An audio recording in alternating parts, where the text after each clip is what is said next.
राघव, मुझको तुमसे कुछ जरूरी बात करनी है। जरा 2-4 मिनट रुककर दुकान जाना। माधव ने अपने छोटे भाई राघव से उस समय यह बात कही जब वो दुकान खोलने के लिए चाबी उठाने जा रहा था। हाँ भैया, बताइए क्या बात है? कोई खास बात है क्या जो आपने दुकान जाते समय मुझको टोका? राघव वहीं माधव के पास ही कुर्सी खींचकर बैठ गया। हाँ राघव, जरूरी बात है। इधर 2-4 दिनों से तुम्हारे भतीजे हम दोनों के बीच में प्रॉपर्टी का बंटवारा करने के लिए बोल रहे हैं, और मैं भी यही सोच रहा हूं कि अब बहुत रह लिए साथ साथ, क्यों ना अब दुकान और मकान का बंटवारा कर लिया जाए। जमाने को देखते हुए बहुत दिनों तक हम लोगों ने एक दूसरे के साथ सामंजस्य बिठा लिया। माधव ने कहा, ये क्या कह रहे हैं भैया आप? मुझे तो कुछ भी समझ में नहीं आ रहा। आखिर अचानक ये बंटवारा क्यों? राघव तो माधव की बात सुनकर एकदम से चौंक पड़ा। इसमें इतना चौंकने वाली बात क्या है? अब जब परिवार बढ़ रहा है तो कोई ना कोई कदम तो उठाना ही पड़ेगा। माधव बेपरवाह होकर बोला। शायद वो अब पूरी तरह से भाई से अलग होने के लिए तैयार था। लेकिन भैया, सब कुछ तो ठीक ठाक चल ही रहा है, तो फिर बंटवारे की आखिर क्या जरूरत पड़ गई? राघव को माधव की बात कुछ हजम नहीं हो रही थी। देखो राघव, अभी तक तो सब कुछ सही चल रहा है और हम लोगों के संबंध भी मधुर बने हुए हैं। मैं चाहता हूं कि आगे भी ऐसा ही बना रहे। मैंने बहुत सोच समझ कर यह फैसला लिया है। दुकान मैं रख लेता हूं, क्योंकि मेरे दोनों बेटे उसी दुकान पर बैठते हैं, और तुम मकान ले लो। माधव की बातों से ऐसा महसूस हो रहा था कि जैसे उसके मन में कुटिलता आ गई हो। दरअसल माधव शुरू से ही तेज तरार और दबंग था। वहीं पर राघव बहुत ही भोला भाला, बड़े भाई माधव को बिल्कुल भगवान समान समझने वाला। चलिए भैया, मान लेते हैं आपकी बात, लेकिन भैया आपने ये सोचने की जरूरत नहीं समझी कि आपके तो तीनों बच्चे पढ़ लिख कर कमाने खाने भी लगे हैं और तीनों की ही शादी भी हो गई, लेकिन मेरे तो दोनों ही बच्चे अभी पढ़ ही रहे हैं। अगर आप दुकान ले लेंगे तो मैं कहां से उनका भरण पोषण करूंगा और कैसे मैं अपना परिवार संभाल पाऊंगा? राघव बहुत ही ज्यादा दुखी होकर बोला। देखो, मैं कुछ नहीं जानता, मेरे बच्चे भी यही चाहते हैं। फिर मैं तुमको मकान तो दे ही रहा हूं, तुम अपना कोई ना कोई नया व्यापार शुरू कर लेना। माधव को तो जैसे राघव की परेशानी से कोई फर्क नहीं पड़ रहा था। उसको तो वैसे भी अब कोई चिंता नहीं थी, क्योंकि वो अपने बच्चों की जिम्मेदारियों से मुक्त हो चुका था। भैया, मैंने हमेशा आपको अपना भगवान समझा। मोहिनी कहती भी थी कि कहीं ऐसा ना हो कि जेठ जी हम लोगों को धोखा दे दे, क्योंकि आपका तो सब कुछ बन गया है। लेकिन मैं उसकी बात को सिरे से नकार देता था। मुझको आपके ऊपर पूरा विश्वास था कि मेरा भाई कभी मेरे साथ गलत नहीं कर सकता, लेकिन आज मैं गलत साबित हो गया। ये कहते कहते राघव की आंखें आंसुओं से भर गई। अभी दोनों भाइयों में ये सब बातें चल ही रही थी कि इतने में उन लोगों की आवाज सुनकर घर के और भी सदस्य वहां आ गए। ये आप क्या कह रहे हैं जेठ जी? आप बड़े भाई होकर अपने छोटे भाई का अहित कैसे सोच सकते हैं? माना कि हम नया व्यापार शुरू कर सकते हैं, लेकिन क्या इतना आसान होता है नया व्यापार चलाना और फिर उसको जमाना? यह आपने सोच भी कैसे लिया? तभी राघव की पत्नी मोहिनी बोली। राघव, तुम अपनी पत्नी से कहो कि वो बीच में ना बोले, वही अच्छा रहेगा।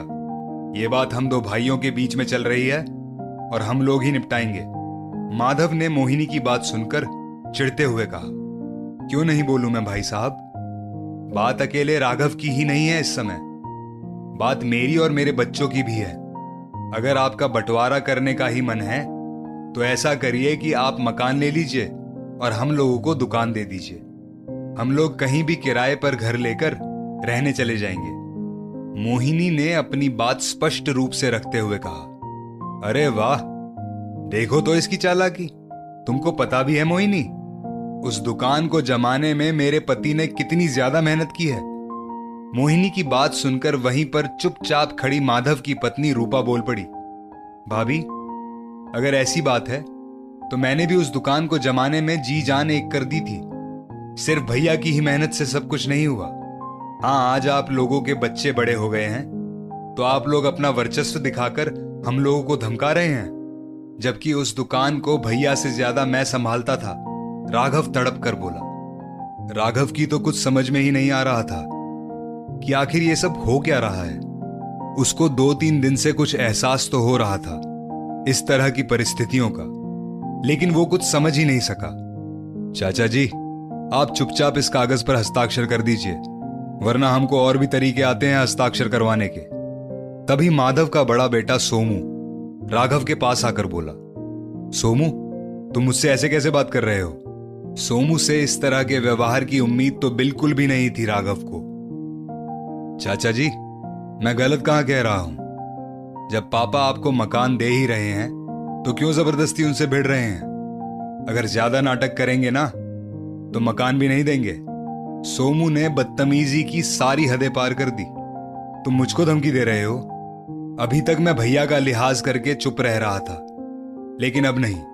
अगर घी सीधी उंगली से ना निकले तो उंगली टेढ़ी करनी ही पड़ती है। मैं अभी अपने वकील दोस्त को बुलाता हूं और इस मकान और दुकान दोनों में ही हम लोगों को बराबर बराबर का हिस्सा चाहिए। राघव हाथ झाड़ता हुआ उठ खड़ा हुआ। वकील की धमकी तो मत ही दीजिए चाचा जी, वकील हम लोगों का क्या बिगाड़ लेगा? तभी पास में खड़ा माधव का छोटा बेटा अनूप बोला, तो फिर ठीक है, देखते हैं कि सत्य की जीत होती है या असत्य की। राघव झट से अपने दोस्त मोहन को फोन करने लगा, जो कि पेशे से वकील था। माधव को राघव से शायद इस बात की उम्मीद नहीं थी। राघव, इस छोटी सी बात के लिए वकील को क्यों बीच में ला रहे हो? माधव ने लगभग चिल्लाते हुए कहा। भैया, जब मेरा हक आप सीधे तरीके से नहीं देंगे तो फिर मजबूरी में ही सही मुझको ये रास्ता अपनाना ही पड़ेगा, क्योंकि ज्यादा सीधा बनने में अपना ही बिगड़ता है। मैं आज ये बात अच्छे तरीके से समझ गया। और फिर अभी सोमू ही तो कह रहा था कि वकील हमारा क्या बिगाड़ लेगा। अब देखते हैं कि पानी कितने गहरे में है। इतना कहकर राघव ने मोहन को फोन मिला दिया। तभी माधव अपने दोनों बेटों से कुछ खुसुर फुसुर करने लगा। आने दीजिए पापा अब वकील को, हम लोग भी देखते हैं कि क्या होता है। हम लोगों को दुकान चाहिए, मतलब चाहिए ही। मुख्य बाजार में इतनी अच्छी कोई और दुकान तो मिलने से रही। सोमू और अनूप एक साथ बोले। इतने में मोहन भी आ गया, और जब राघव ने उसको सारी वस्तुस्थिति से अवगत करवाया तो उसको भी राघव का पक्ष मजबूत लगा और उसने माधव को समझाने का प्रयास भी किया। देखिए भैया, कानून के हिसाब से तो दोनों ही भाइयों को मकान और दुकान में आधा आधा हिस्सा ही मान्य होगा, इसलिए बेकार की जिद छोड़िए और दोनों ही जगहों को आधा आधा कर लीजिए, वरना कोर्ट कचहरी के चक्कर काटना आसान काम नहीं। लेकिन उन लोगों ने मोहन की बात भी नहीं सुनी। अंततः केस फाइल हो ही गया। राघव का पक्ष मजबूत था, इसलिए उसको मकान और दुकान दोनों ही जगहों में आधा आधा हिस्सा मिला। माधव और उसके बेटे कुछ भी ना कर सके, लेकिन राघव और मोहिनी को अब कुछ सुकून था, क्योंकि भगवान ने उनकी सुन ली थी और वो लोग खुशी खुशी अपने परिवार को चलाने लगे। दोस्तों, इस स्टोरी को लेकर आपकी क्या राय है नीचे कमेंट करके जरूर बताइएगा, और ऐसी ही और भी बेहतरीन वीडियोस के लिए हमारा पेज जरूर फॉलो करें।